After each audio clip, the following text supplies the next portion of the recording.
ഇതാ കിച്ചണിലേക്ക് എല്ലാവർക്കും സ്വാഗതം. ഇന്ന് ഞാൻ ഉണ്ടാക്കാൻ പോകുന്നത് ഒരു റെസ്റ്റോറൻറ്റ് സ്റ്റൈൽ വെജിറ്റബിൾ ബിരിയാണിയാണ്. അത് കുക്കറിലാണ് ഉണ്ടാക്കുന്നത്. ഷാഹിദ് ഇന്ന് ഇതൊരു സൂപ്പർ ടേസ്റ്റുള്ള ബിരിയാണിയാണ്. ഇതുവരെയും ആരും സബ്സ്ക്രൈബ് ചെയ്യാതെ ഉണ്ടെങ്കിൽ സബ്സ്ക്രൈബ് ചെയ്യാൻ മറക്കല്ലേ. അല്ലെങ്കിൽ ആദ്യമായിട്ടാണ് കാണുന്നതെങ്കിൽ സബ്സ്ക്രൈബ് ചെയ്യണേ. ഇന്ന് നമുക്ക് വീഡിയോയിലോട്ട് പോകാം. വളരെ സിമ്പിളായിട്ട് വളരെ പെട്ടെന്ന് ഉണ്ടാക്കാൻ പറ്റുന്ന ഒരു വെജിറ്റബിൾ ബിരിയാണി. ഇതിനു വേണ്ടി ഞാൻ എടുത്തിരിക്കുന്നത് ജീരകശാല അരിയാണ്. നിങ്ങൾക്ക് വേണമെങ്കിൽ ഏതരി വേണമെങ്കിലും ബസ്മതിയോ എന്ത് വേണമെങ്കിലും എടുക്കാം. കൈമ റൈസോ എന്ത് വേണമെങ്കിലും എടുക്കാം. എൻ്റെ കയ്യിൽ ഇതാണ് ഉള്ളത് കൊണ്ട് അത് ഞാൻ എടുത്ത്. 2 ഇടത്തരം സവാള, 2 തക്കാളി, 1 ക്യാരറ്റ്, ബീൻസ്, 2 പച്ചമുളക്, മല്ലിയില, ഇത്രയുമാണ് വെജിറ്റബിളായിട്ട് എടുക്കുന്നത്. നിങ്ങൾക്ക് ഏത് വെജിറ്റബിൾ വേണമെങ്കിലും ഇനിയും എടുക്കാവുന്നതാണ്. ഇനി ആദ്യം കുക്കറിൽ ഇച്ചിരി നെയ്യ് ഇട്ട് കൊടുക്കാം.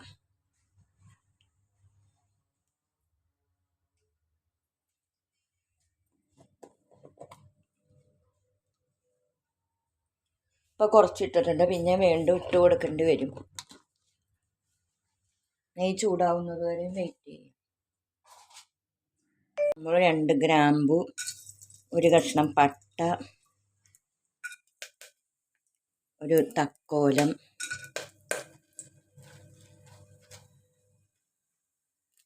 ജാതിക്ക, 2 ഏലക്ക, ഇത്രയും ഇട്ട് കൊടുക്കാം. നല്ലവണ്ണം മൂപ്പിച്ചതിന് ശേഷം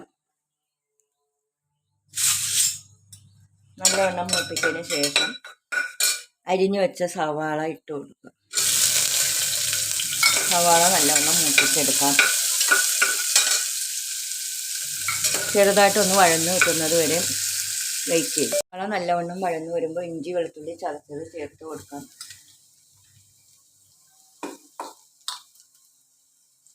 പച്ചമണം മാറുന്നത് വരെ നല്ലവണ്ണം മൂപ്പിച്ചെടുക്കാം.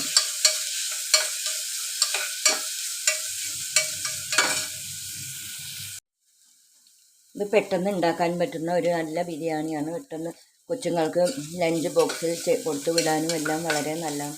സവാള വഴന്ന് ഇഞ്ചി വെളുത്തുള്ളി പേസ്റ്റ് പച്ചമണം മാറിക്കഴിഞ്ഞ ശേഷം ഇതിൽ ക്യാരറ്റും ബീൻസ്, തക്കാളി, പച്ചമുളക് ഇത്രയും ഇട്ട് കൊടുക്കാം.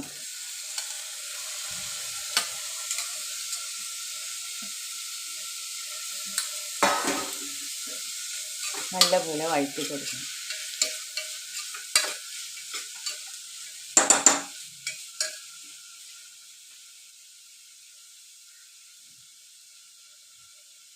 നിങ്ങൾക്ക് ഏത് പച്ചക്കറി വേണമെങ്കിലും ഇതിൽ ചേർക്കാം. ഉരുളക്കിഴങ്ങോ നിങ്ങൾക്ക് ഏത് ഇഷ്ടമുള്ള പച്ചക്കറി വേണമെങ്കിലും ഇതിൽ ചേർക്കാവുന്നതാണ്. കോളിഫ്ലവർ, ഉരുളക്കിഴങ്ങ്, പട്ടാണി ഇതെല്ലാം നിങ്ങൾക്ക് ചേർക്കാം. ഞാൻ ഇതിൽ 2-3 എണ്ണം മാത്രമേ, തക്കാളിയും ക്യാരറ്റും ബീൻസും മാത്രമേ ഞാൻ ചേർക്കുന്നുള്ളൂ.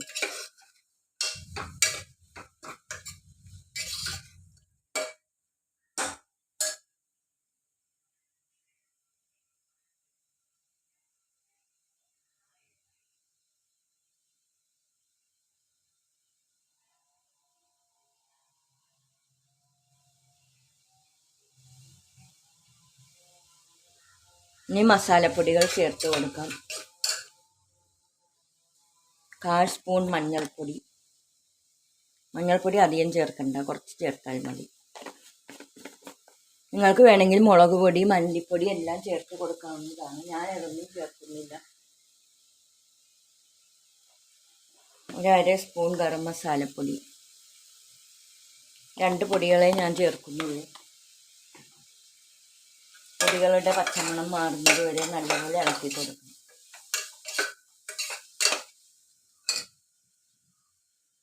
അതിനുശേഷം കുറച്ച് ഉപ്പ് ചേർത്ത് കൊടുക്കാം.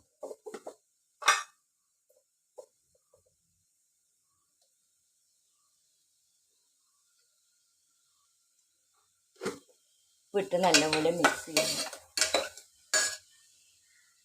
ഇച്ചിരി കറിവേപ്പിലയും മല്ലിയിലയും ഇട്ട് കൊടുക്കാം. നിങ്ങൾക്ക് കുറച്ചധികം മല്ലിയില വേണമെങ്കിൽ ഇട്ട് കൊടുക്കാവുന്നതാണ്.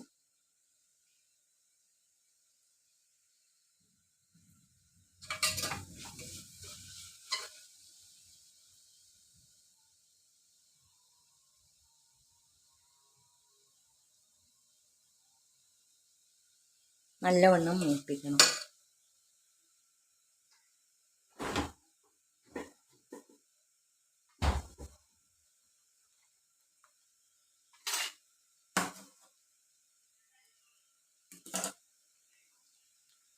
കുറച്ച് തൈര് ചേർത്ത് കൊടുക്കാം.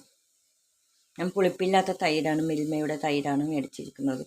അതൊരു 1.5 ടേബിൾ സ്പൂൺ ചേർത്തിട്ടുണ്ട്.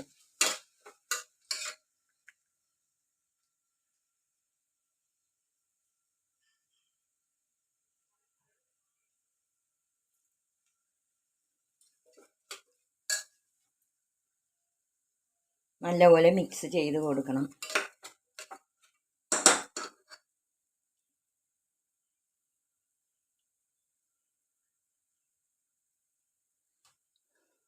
എല്ലാം കഴിഞ്ഞ് നമ്മൾ കഴുകി ഊറ്റി വച്ചിരിക്കുന്ന അരി ചേർത്ത് കൊടുക്കാം.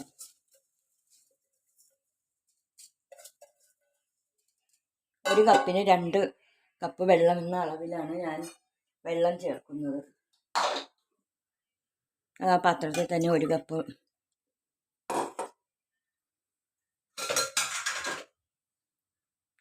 അരിക്ക് 2 കപ്പ് വെള്ളം ചേർത്ത് കൊടുക്കാം.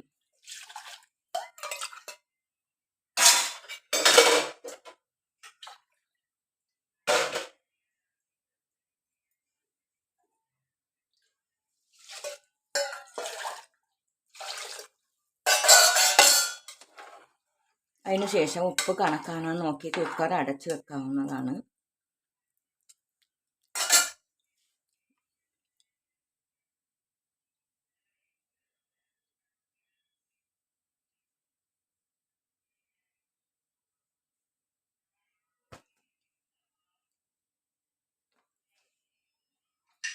കുക്കർ അടച്ചു വെച്ചതിന് ശേഷം ഒരു വിസിലും പിന്നെ പകുതി വിസിലും വരുന്നത് വരെയും വെയിറ്റ് ചെയ്യും. തീ കൂട്ടി വെച്ചതിന് ശേഷം കുറച്ച് കഴിഞ്ഞ് കുറച്ച് വെച്ച് വിസിൽ വരുത്താവുന്നതാണ്. 1.5 വിസിലും ഇട്ട് ബാക്കി പ്രഷറും എല്ലാം പോയി തീർന്നിട്ടുണ്ട്. നല്ല വെജിറ്റബിൾ ബിരിയാണി നമുക്ക് റെഡിയായി കിട്ടിയിട്ടുണ്ട്. കുക്കർ തുറന്ന് നോക്കാം. നല്ല സൂപ്പർ വെജിറ്റബിൾ ബിരിയാണി നല്ലപോലെ കറക്റ്റ് വെന്തും എല്ലാം നല്ല ഇതായിട്ട് വന്നിരിക്കുന്നു. നല്ല മണവും വരുന്നുണ്ട്. ഇതിൻ്റെ കൂടെ വേറെ കറികളൊന്നും വേണ്ട. ഒരു തൈരിട്ട് ഒരു സാലഡും ഒരു പപ്പടവും ഉണ്ടെങ്കിൽ മാത്രം മതി. വേണമെങ്കിൽ ഒരു അച്ചാറും കൂടി എടുത്താൽ അടിപൊളി ബിരിയാണി എല്ലാവരും റെഡിയാക്കി നോക്കണം. ഇത് കണ്ട് ഇഷ്ടപ്പെടുകയാണെങ്കിൽ ലൈക്ക് ചെയ്യുക, ഷെയർ ചെയ്യുക, കമൻറ്റ് ചെയ്യുക. സബ്സ്ക്രൈബ് ചെയ്യാതെ ആരെങ്കിലും കാണണമെങ്കിൽ സബ്സ്ക്രൈബ് ചെയ്യാനും മറക്കരുത്. നല്ല രുചിയുണ്ട്.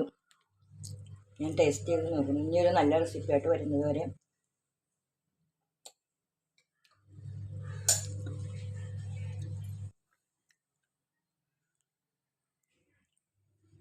ഇതെല്ലാവരും ചെയ്ത് നോക്കി ഇഷ്ടപ്പെടുകയാണെങ്കിൽ ലൈക്ക് ചെയ്യണം. ലൈക്ക്, സബ്സ്ക്രൈബർ എല്ലാം ചെയ്യണേ. ഇത് ബാച്ചിലേഴ്സിനും എല്ലാവർക്കും ചെയ്യാൻ പറ്റിയ ഒരു ഇതാണ്. ഇനിയൊരു നല്ല റെസിപ്പിയായിട്ട് വരുന്നത് വരെ ബൈ. കുറച്ചും കൂടി മല്ലിയില നല്ലപോലെ വിതറി കൊടുക്കാം. കുറച്ചു നേരം കൂടെ അടച്ചു വെച്ചതിന് ശേഷം നല്ലപോലെ സെർവ് ചെയ്യാവുന്നതാണ്.